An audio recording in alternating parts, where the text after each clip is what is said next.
राकेश करतोय ईश्वरीला पळवून न्यायचा प्लॅन. कारण राकेशला माहीत आहे अर्णव आणि ईश्वरीमध्ये भांडणं चालू आहेत. ईश्वरी एकटी पडलेली आहे आणि अशा एकट्या जिलेबीला पळवून न्यायला कितीकसा वेळ लागणार आहे.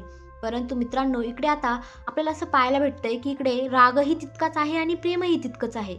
आता मी बोलते अर्णवच्या बाबतीत. कारण इकडे अर्णवने एसीचा पॉवर हाय केल्यामुळे ईश्वरी थंडीने कुडकुडत आहे आणि इकडे अर्णवला सहन होईना म्हणून त्याने तिच्या अंगावर ब्लँकेट फेकलेलं आहे. का तर तिने अंगावर घ्यावं म्हणून. अरे अर्णव, एवढंच प्रेम आहे मनात तर एकदा बसून बोल ना तिच्याशी. गैरसमज दूर होतील. परंतु नाही, या भडकुचंदला तसं करायचंच नाहीये. फक्त राग राग आणि राग. आता मित्रांनो, रागाच्या भरात माणूस काय करतो हे त्याला कळत नाही. आणि आता ईश्वरीला मात्र आता हे कळून चुकलेलं आहे की अर्णवच्या सरांच्या मनात प्रेम तर खूप आहे, परंतु गैरसमजामुळे रागाचं एवढं प्रमाण वाढलेलं आहे की प्रेम दबून जाते. त्यामुळे आता ईश्वरी अर्णव सरांना जेवायला देत आहे, परंतु हा बिंडोक अर्णव न जेवताच निघून जातो. त्यामुळे आता ईश्वरी बोलते की सर, कितीही गैरसमज करून घ्या, परंतु ही जी पुरी भाजी आहे यात जशी वाफ आहे तशीच या वाफेप्रमाणे मी तुमचा गैरसमज सुद्धा असा दूर उडून लावणार. आणि आता ईश्वरी स्वतःच ती भाजीचा घास खाऊन बोलते की आता हा गैरसमज, भूतकाळाचं रहस्य शोधून मी हा गैरसमज दूर करणारच. तर इकडे आता अर्णव आणि ईश्वरीमध्ये खूप नोकझोक चाललेली आहे. ईश्वरी अर्णवला बोलत आहे की अर्णव सर, काहीही झालं तरी हम इंदौर से है आणि इंदौरवाले कधीच हार मानत नाही आणि मी तुम्हाला जिंकून दाखवणारच, तुमचा गैरसमज मिटून दाखवणारच.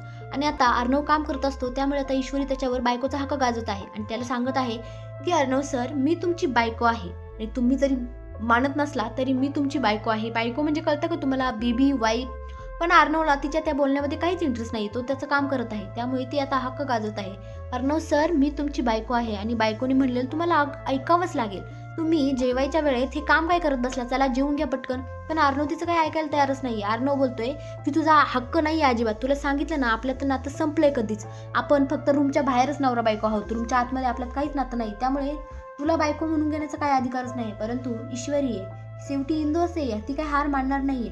आता इकडे ईश्वरी आजीला प्रॉमिस देत आहे की काही झालं तरी मी या घराची जबाबदारी नक्कीच माझ्यावर पूर्णपणे घेईन आणि या घराला सांभाळेल.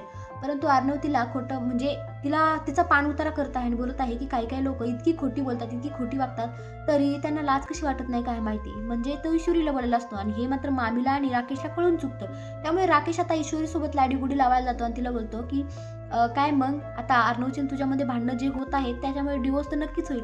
त्यामुळे आता तू माझीच आहे आणि तसंही मला तुला पळून घेऊन जायचं आहे. तुला पळून यायला मला कितीकसा वेळ लागणार आहे. परंतु आता ईश्वरी त्याच्या तोंडावर पाणी फेकून सांगत आहे की मी ईश्वरी अर्णव राजशिर्के आहे आणि हे तुला कधीच जमणार नाही.